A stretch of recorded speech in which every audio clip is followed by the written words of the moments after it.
It was one of those nights when New York felt heavier than usual. The city lights glittered, but for some reason, they felt cold like distant stars in a sky that didn't care who looked up. I was walking home from my second shift at the diner. My feet ached, my jacket was too thin for November, and my mind was replaying the usual worries: rent, groceries, and whether my son, Leo, had remembered to do his homework. That's when I saw her. A little girl, maybe 8 or 9, sitting alone on a park bench near 63rd Street. Her pink backpack dangled from one arm, her shoes mismatched, and her face pale under the streetlight. At first, I thought maybe her parents were nearby. But minutes passed, and no one came. I hesitated. You don't just walk up to a child in New York and start talking. But something in her eyes, fear mixed with exhaustion, pulled me in. "Hey, kid," I said softly, keeping my distance. "You okay? Are you waiting for someone?" She looked up, startled. "My mom," she said. "She'd be back. But it's been really long." Her voice cracked a little. My heart twisted. "What's your name?" I asked. "Emma," she said. "I'm not supposed to talk to strangers." "That's good advice," I smiled gently. "My name's Jack. You can call me Mr. Jack if that feels safer." She hesitated, then nodded. "Mr. Jack, I'm really cold." I looked around, still no one. My instincts screamed something was wrong. I couldn't just leave her. So I called the local precinct, reported a found child, and wrapped my scarf around her tiny shoulders. "Don't worry," I said. "We'll figure it out." While waiting, I offered her some hot chocolate from a nearby cafe. She sat there, sipping slowly, glancing at every passing car, hoping one would stop. But none did. And when the officers arrived, I expected they'd find her parents in no time. But even after checking databases and calls, no one had reported her missing yet. It was like she'd vanished from thin air. They let me take temporary custody for the night since I was a verified resident and had a child myself. Emma clung to me as we walked to my apartment, a small, 2-bedroom place on the 5th floor. When we got inside, Leo, my 10-year-old, looked up from his homework. "Dad, who's that?" "This is Emma," I said. "She's just staying for the night until we find her mom." Leo grinned. "Cool. Want to play Minecraft?"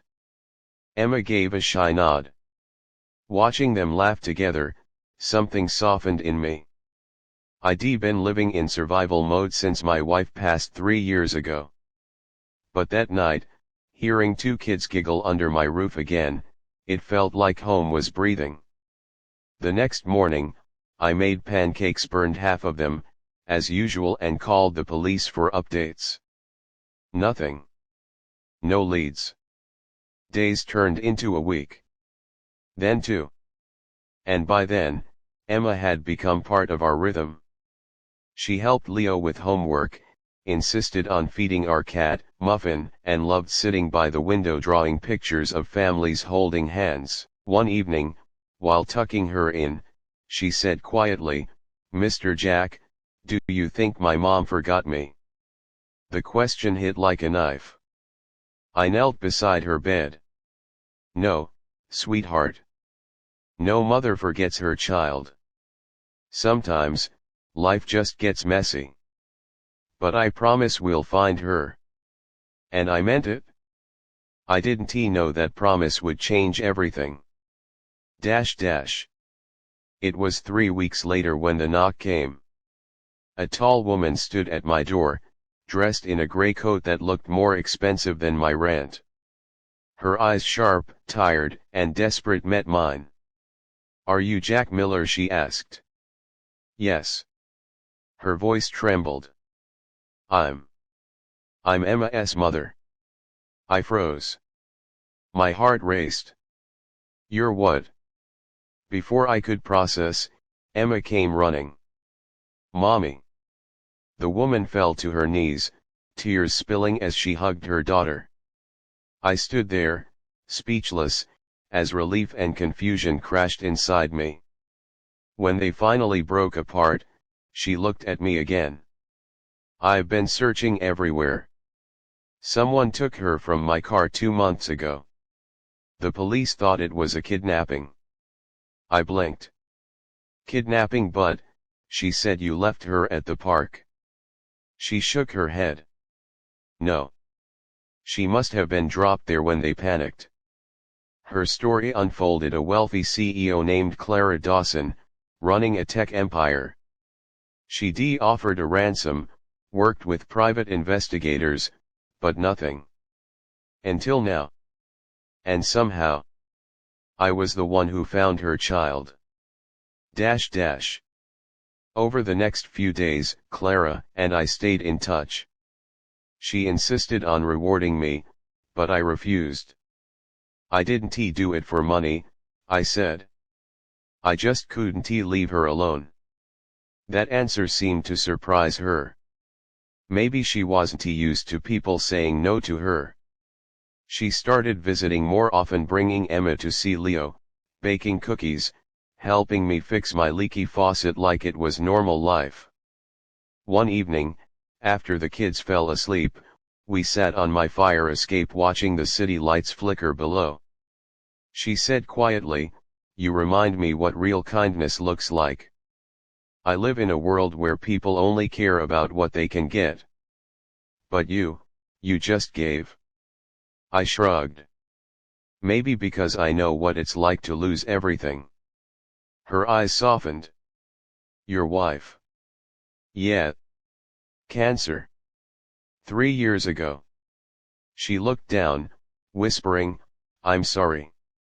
And for the first time in years, I felt something I thought I'd buried: a spark. Not romance exactly. Something gentler. Hope. Weeks later, she invited me and Leo to her company's charity gala. I almost said no, felt out of place among billionaires, but Emma insisted. When we arrived, reporters flashed cameras, curious who the unknown man beside the CEO was. Clara smiled and introduced me not as a friend, but as the man who reminded me what family means. That night, she announced a foundation in my late wife's name to support single parents struggling to raise their kids. I was speechless. After the applause faded, Clara turned to me and said softly, "Jack, you didn't just save my daughter. You saved me too." Months passed. Our lives intertwined naturally. We never labeled what was happening, but every weekend together, every dinner, every quiet laugh, it felt right. One evening, Emma handed me a drawing. It showed 4 people: me, Leo, Clara, and her standing under a bright yellow sun. At the bottom, she'd written, "Family means finding each other." I'll never forget that. Because sometimes, fate doesn't just bring people together, it stitches broken pieces into something stronger. And in a city full of noise, greed, and loneliness, I found peace again through a lost little girl, and a woman who taught me that kindness can rebuild even the richest, or the most broken, hearts.